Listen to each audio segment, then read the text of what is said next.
علیکم ناظرین، میں ناز عارف آپ کے ساتھ، آپ دیکھ رہے ہیں 99 نیوز چینل۔ آج 23 مارچ ہے اور آج ہم ڈاکٹر عالیہ امام کے ساتھ موجود ہیں۔ تو جی ڈاکٹر عالیہ امام سے آپ کی ملاقات کرواتے ہیں۔ تو آج ہم ان سے سوال کریں گے کہ آپ نے 23 مارچ کے حوالے سے آپ کیا سمجھتی ہیں؟ 23 مارچ محض ایک تاریخ نہیں ہے، بلکہ یہ سیاسی، سماجی، تہذیبی اور معاشی تغیرات کے آئینے میں فکر و شعور اور جذبے کا سفر ہے، اور جو اعلان کر رہا ہے کہ قبلہ گاہ اس شخص کو انسان بنا سکتا نہیں۔ کیا کہنے؟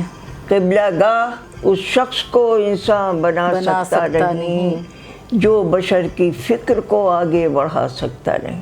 بہت ہی خوب، زبردست۔ یہ وہ فکر تھی جو علامہ اقبال جیسی عظیم المرتبہ شخصیت نے تاریخ کے حوالے کیا ہے۔ دو باتیں ہیں 23 مارچ کے حوالے سے جو علامہ اقبال نے ہمیں اور آپ کو اور تاریخ کو دیا ہے۔ پہلا، انہوں نے یہ پورے معاشرے کو اور پورے خطے کو سمجھنے کے بعد کہا کہ جس وقت تک کہ مذہبی جنون موجود ہے، بالکل، جس وقت تک کہ جنگوں کا یہ اثر و رسوخ موجود ہے، اس وقت تک یہ ملک آگے نہیں بڑھ سکتا۔ کیا کہنا چاہتے تھے؟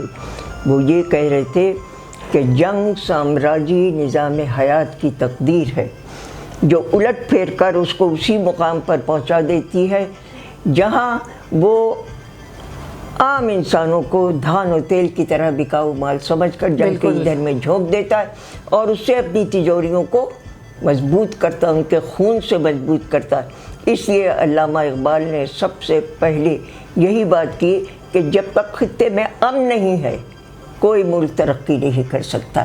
امن کے اوپر زور دیا ہے۔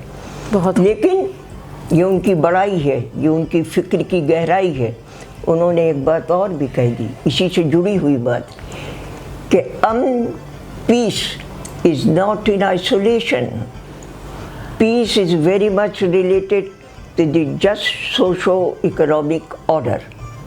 جب تک کہ سماجی نظام انصاف قائم نہیں ہوتا ہے کوئی ملک امن قائم کر ہی نہیں سکتا، نہیں کر سکتا۔ بالکل ٹھیک ہے نا؟ بالکل سچ۔ لہٰذا دوسرا پہلو جو 23 مارچ کو انہوں نے تاریخ کے حوالے کر دیا وہ یہ ہے کہ امن قائم کرو اور ایک سماجی نظام انصاف قائم کیا جائے تاکہ ملک میں ترقی ہو اور لوگوں کی شخصیتیں بدل جائیں۔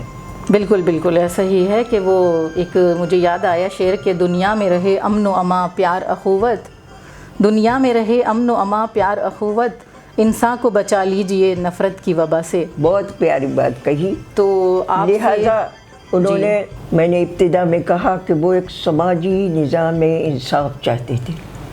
سماجی نظام انصاف کی بنیاد کیا ہے اس کی طرف انہوں نے اشارہ کیا، تفصیل میں نہیں جا رہی ہوں، جی اشارہ کیا، اٹھو میری دنیا کے غریبوں کو جگا دو، کاخے عمرا کے در و دیوار ہلا دو۔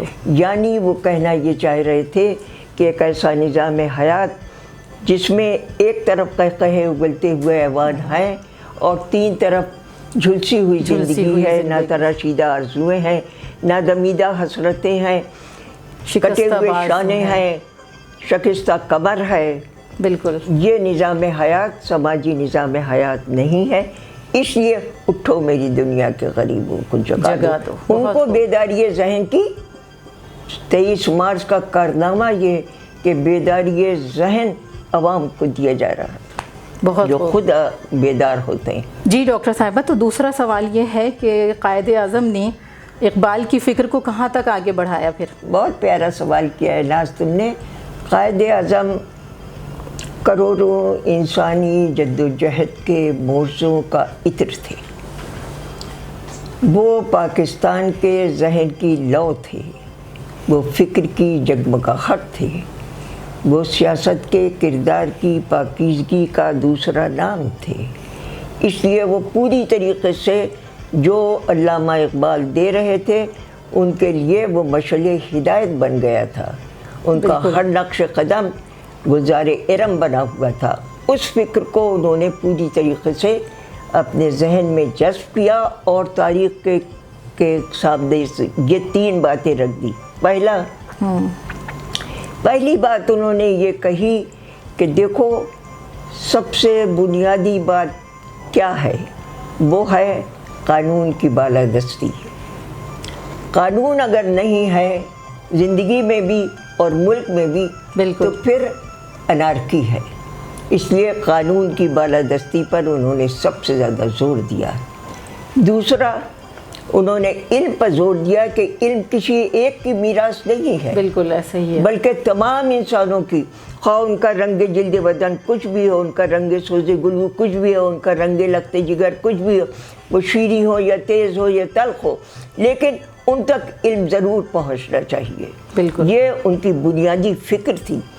और तीसरी बात उन्होंने कही और बिल-ऐलान कही कि अगर कोई ज़बान इस मुल्क में प्यार की कहला सकती है, कोई तमाम क़ुव्वतों को जोड़ सकती है, तो उर्दू है, उर्दू ज़बान है।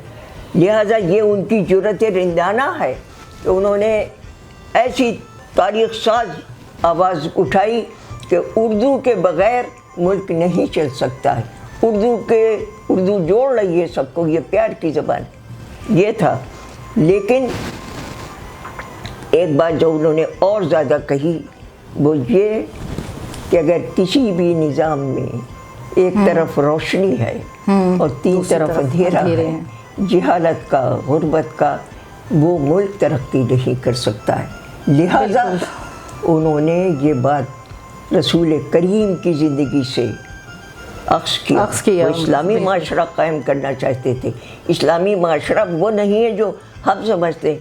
इस्लाम की पूरी तारीख़ को समझ के उन्होंने कहा, यकनज़ून ज़हब वल फ़िज़्ज़त वला युनफ़िक़ून फ़ी सबीलिल्लाह फ़बश्शिरहुम बिअज़ाबिन अलीम। तुम सोने और चांदी को जमा करते हो, कुरान कह रहा है, तुम सोने और चांदी को जमा करते हो। बिल्कुल। और फिर उन इंसानों को जिनके पास टूटे हुए हाथ हैं, शकिस्ता कमर है, जो फुटपाथ पर पड़े हुए, उनके ऊपर तुम खर्च नहीं करते हो, उनकी ज़िंदगियों को खूब से खूबतर की तरफ नहीं ले जाते, अपनी तिजोरियां भर रहे हो। तो फिर याद रखो, उनका कलाम सुनो, तो फिर याद रखो, इसी सोने और चांदी को पिघला कर तुम्हारी पुश्त को और तुम्हारी पेशानी को दागदार बना दिया जाएगा, तुम्हें रुसवा सरे बाजार कर दिया जाएगा। ये वो फिक्र थी जो कायदे आज़म ने पूरी तरीके से अपने अंदर जज्ब कर ली थी। और इसलिए इस फिक्र की रोशनी में वो एक ऐसा निज़ाम हयात कायम करना चाहते थे जहाँ इखलाकी क़वानीन ऊपर से थोपे न जाए, इखलाकी क़वानीन ऊपर से थोपे न जाए, बल्कि ज़िंदगी की माशी तहों को इस तरीके से तरतीब दिया जाए कि आला इक़दार हयात के अंदर रहना हर इंसान के लिए नागुज़ीर हो जाए।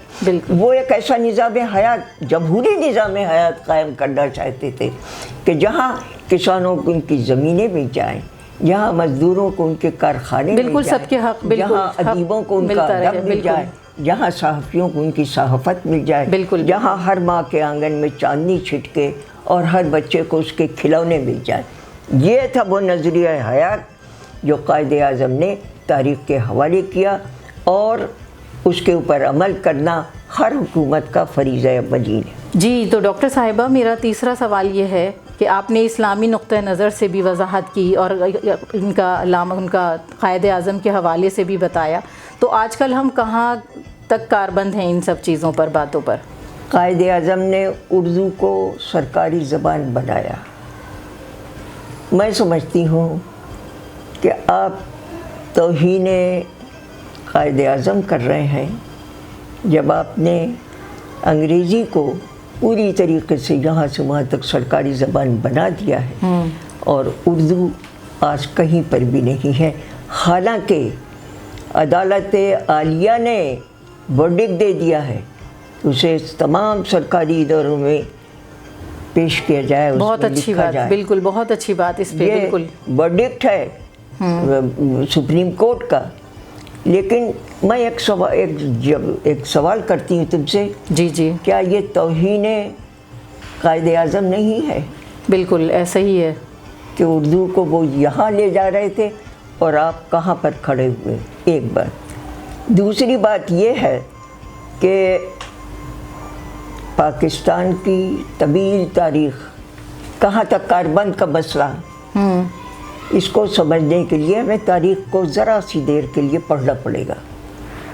پاکستان کی طویل تاریخ اس بات کی شہادت اور گواہی دے رہی ہے کہ یہاں کے سندھی، مہاجر، بلوچ، پٹھان، پنجابی، وڈیرے، سرمایہ داروں نے اوپر کی فوجی طاقت سے مل کر ایک تین طرف اندھیرے اور ایک طرف روشنی کا نظام بنایا۔ بالکل۔ اور جب لوگوں نے اپنے حقوق کی بات کی تو کہہ دیا تم اسلام کے دشمن۔ جب لوگوں نے اپنے حقوق کی بات کی تو کہہ دیا گیا تم ہندوستان کے ایجنٹ ہو۔ جب لوگوں نے اپنے حقوق کی بات کی تو کہہ دیا گیا تمہیں پاکستان سے کوئی دلچسپی نہیں ہے، تم جا سکتے ہو، غدار وطن ہو۔ یہ وہ فکری تانا بانا تھا جس کے تحت ملک دو لخت ہو گیا، ملک کو دو حصوں میں تقسیم کر دیا گیا۔ اور یہی وہ فکر ہے جو کسی نہ کسی عنوان سے انگریز دے کے گیا تھا، تقسیم در تقسیم در تقسیم۔ اور یہ آج کچھ فورسز ایسی ہیں جو تقسیم کرانا چاہتی ہیں۔ دیکھیے نیچے کی سطح پر تمام جتنے انسان وہ سندھی ہوں، مہاجر ہوں، بلوچ ہوں، پٹھان ہوں، پنجابی ہوں، بالکل یہ ان کے مفادات یکساں ہیں۔ وہ سب کچھ نہیں چاہتے ہیں، روزگار چاہتے ہیں، امن و امن چاہتے ہیں، روزگار چاہتے ہیں، وہ تعلیم چاہتے ہیں، وہ صحت چاہتے ہیں، وہ ایک چھوٹا سا گھر چاہتے ہیں، بڑے بڑی محل سرائے نہیں چاہتے۔ بالکل ایسا یہ ہے جمہوری نظام کی بنیاد، لیکن یہی قائد اعظم دینا چاہتے تھے۔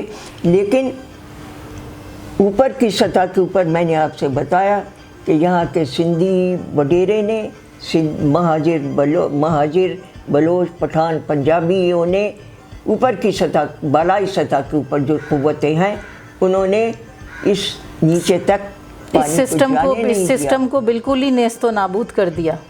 سسٹم ہر ممکن، بھٹو صاحب نے بہت کوشش کی، جی جی جی، آگے بڑھانے کی کوشش کی، اس میں کوئی کلام نہیں ہے۔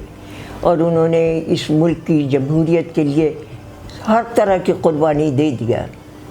بیگم بھٹو ہمیشہ ایک جملہ کہتی تھیں، جی میرے پاس دینے کے لیے اب کچھ بھی نہیں ہے، میں اب کچھ بھی نہیں دے سکتی۔ بیٹا بھی چلا گیا، بیٹی بھی چلی گئی، سب کچھ اسی ملک کو دیا ہے انہوں نے، سب کچھ قربان کیا ہے۔ کیوں؟ تاکہ لوگ جو ہیں ان کی زندگیاں سنور جائیں، کلی کلی مسکرا اٹھے، غنچے غنچے کی جبیں پر تاج رکھ دیا جائے۔ یہ وہ فکر تھی جو قائد اعظم دے رہے تھے، علامہ اقبال دے رہے تھے، بھٹو صاحب دے رہے تھے، مگر اس کے اوپر ایک مخصوص فورسز، ایک مخصوص طبقے نے اس فکر کو آگے بڑھنے نہیں دیا۔ اور یہی وجہ ہے کہ آج ہمارے بچے سڑکوں پر کھڑے ہوئے ہیں۔ اور ایک جملہ تم کو سناؤں ناز؟ جی جی جی ضرور۔ جوانی کھڑی ہوئی ہے، سڑک پر جوانی کھڑی ہوئی ہے اور ہاتھ پھیلائے کھڑی ہے۔ اس کو لگتا ہے ایسا کہ غالب اس وقت سب دیکھ رہا ہے۔ لمحہ فکریہ تو وہ روحوں کو کیا سنو اس کو، غارت گرے ناموس نہ ہو گر ہوس زر، غارت گرے ناموس نہ ہو گر ہوس زر، کیوں شاہد گل باغ سے بازار میں آوے۔ یہ لڑکیاں جو ہاتھ پھیلائے کھڑی ہیں، جوانی ہاتھ پھیلائے کھڑی ہے، ایک بچے کو لیے کھڑی ہے، غارت گرے ناموس نہ ہو گر ہوس زر، کیوں شاہد گل باغ سے بازار میں آوے، کیوں آ کے کھڑی ہوتی ہیں۔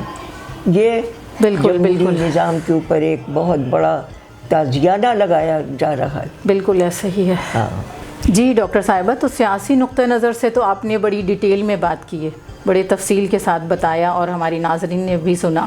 اب ہم یہ جاننا چاہتے ہیں کہ ادب اور کلچر کے حوالے سے آپ ہمیں بتائیں وضاحت۔ भाई नाज, बहुत अच्छे सवालात कर रहे हो तुम। कल्चर और अदब, बहुत तफसीली गुफ्तगू करने के मौका नहीं है। कल्चर दरअसल एक हथियार है, अदब एक हथियार है जो तारीकी की क़ुव्वतों पर वार करता है और सुबह का उजाला लाने में वो मददगार साबित होता है। कल्चर हर दौर का, अदब हर दौर का एहसास ग़म दिल का सिला है। क्या कहना?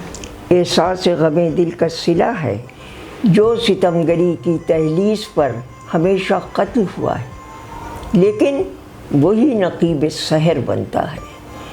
इसके माना ये है कि कल्चर हो या अदब, अदब कल्चर का हिस्सा है। बिल्कुल। अदब महज हालात और वाक़यात का तर्जुमान नहीं है, उसका काम उमूमी ज़ौक़ की तस्कीर करना नहीं है। कल्चर का काम उमूमी ज़ौक़ की तस्कीर नहीं। आप शराब पी रहे हैं, पिया करो। आप स्प्रिट पी रहे हैं, पीते रहिए।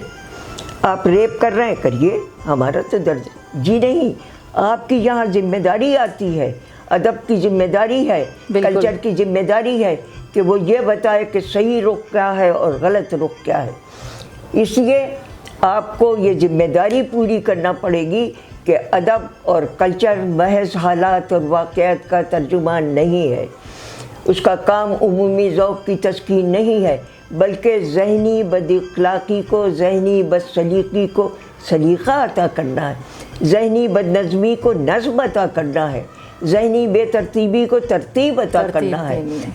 और कल्चर और अदब का काम ये भी नहीं है कि जनाब एक तरफ देखिए ये टूटे हुए हाथ हैं, शकिस्ता कमर है, लोग फुटपाथ पर लेटे हुए हैं, आपने ये दिखा दिया। जी नहीं, यहाँ पर आपकी ज़िम्मेदारी बढ़ जाती है। आपका काम सिर्फ यहाँ पर ख़त्म नहीं होता है, बल्कि आप अंधेरे और उजाले को दिखाइए, लेकिन उसका तज्ज़िया करना है कि ये अंधेरा है, ये उजाला है, इस अंधेरे को उजाले में तब्दील कैसे किया जा सकता है। इसके लिए आपको पानी की तरफ इधर उधर बहना नहीं, जिसके हैं बस उसके हैं, जिधर हैं बस उधर हैं, गए इत्र में डूबे हैं, कभी खून में तर हैं। इसके लिए तो आपको पूरे तरीक़े से पूरी पुख्तगी नज़र, पुख्तगी फ़िक्र के साथ एक रास्ता इख्तियार करना है, लोगों को दिखाना है कि ये जो आप देखते हैं गाना हो गया, नाच हो गया, बिल्कुल बहुत ज़रूरी चीज़ें हैं ये, लेकिन इसका रुख मुतय्यन कीजिए, स्याही के ऊपर उनकी वार हो, वो सुर्खी और सफ़ेदी में फ़र्क कर सकें और फिर आप एक सही रास्ता, सही सिमत उनको दिखा सकें। ये अदब का काम है, ये कल्चर का काम है और ये सकाफ़त का काम है, ये सूफ़ीज़म का काम है। सूफ़ीज़म पर बड़ी बड़ी सिंध की गवर्नमेंट ने किए हैं, लेकिन सूफ़ीज़म महज मज़ार परस्ती नहीं है। यहाँ ये भी मैं शामिल कर दूँ आपसे, मज़ार परस्ती नहीं है, वो एक इनक़लाबी फ़िक्र है। बिल्कुल, कि किस तरीक़े से ये मज़ार के लोगों ने क्या दिया है उसको समझने की कोशिश करें और लोगों को खुशियाँ बख्शें। मुसव्विरी, शायरी, मौसीकी ये कल्चर का हिस्सा है। मैं एक जुमला कहना चाहती हूँ कि हर लतीफ़ शय से जो फतवागर हैं उनको डर लगता है। वो राइफल की नाली से नहीं डरते, बांसुरी से डरते। क्यों? हालांकि देखिए पॉप म्यूज़िक हमारा विरसा नहीं है। क्लासिकी मौसीकी जिसके ऊपर शाह अब्दुल लतीफ़ भिटाई ने जितना उसका कलाम है, उसने अपने कलाम को मौसीकी के अंदर बांधा है। हज़रत अमीर खुसरो ने मौसीकी को आपको और हमें क्या दिया है, इसको हमारे बच्चों को समझना चाहिए। ये पॉप म्यूज़िक हमारा विरसा नहीं है, इसको हम कल्चर की बात करते हैं। रक़्स और मौसीकी ज़रूरी है किसी भी माशरे को बढ़ाने के लिए, लेकिन अपनी विरसे की तरफ जाइए। ये गैरों से सीखने की इस वक्त ज़रूरत नहीं है। आपने जो गैर मुल्की 6 यूनिवर्सिटियों में पढ़ाया, उसमें आपने क्या देखा या वहाँ का क्या आपका तज्ज़िया या तजर्बा क्या कहता है? बहुत प्यारी बातें कर रही हो तुम। हमने 6 यूनिवर्सिटीज़ में पढ़ाया है और एक बात तमाम दुनिया में देखी, पीस कॉन्फ्रेंसेस में गए हैं, हर जगह देखी कि अपनी ज़बान, अपना खाना, अपना गाना, ये पूरी दुनिया की कमज़ोरी है, हर इंसान की असी तुझी किधे आए, ये मास्को में हर शख्स कह रहा है। अगर एक पंजाबी नज़र असी तुझी किधे, इसका क्या मतलब है? आप अपनी ज़बान को, अपने कल्चर को, अपनी तहजीब को एक गैर मामूली अहमियत देते हैं। अब रहा अंग्रेज़ी, उर्दू का अंग्रेज़ी से कोई झगड़ा नहीं है, ये समझना चाहिए। अंग्रेज़ी बैनुल अक़वामी ज़बान है, बिल्कुल। लेकिन तमाम यूनिवर्सिटीज़ में पढ़ाने के बाद मैंने एक चीज़ देखी है कि हर यूनिवर्सिटी में उसी की ज़बान, जहाँ रशा है, चाइना है, स्विट्ज़रलैंड, जिसकी जो ज़बान है उसमें तालीम दी जा रही है, मगर अंग्रेज़ी है। कैसे है? अंग्रेज़ी एज ए सब्जेक्ट पढ़ाई जा रही है, as a medium of instruction नहीं है, बल्कि एज ए सब्जेक्ट। अगर आपको फॉरेन यूनिवर्सिटी से फॉरेन अफेयर्स में आपको दिलचस्पी है तो आप अंग्रेज़ी एज ए सब्जेक्ट पढ़ेंगे। आपको देखा कितना बड़ा फ़र्क। आप मीडियम ऑफ इंस्ट्रक्शन नहीं है, एक तो ये है वहाँ का ख़ास, तमाम दुनिया की यूनिवर्सिटीज़ में ये बात है।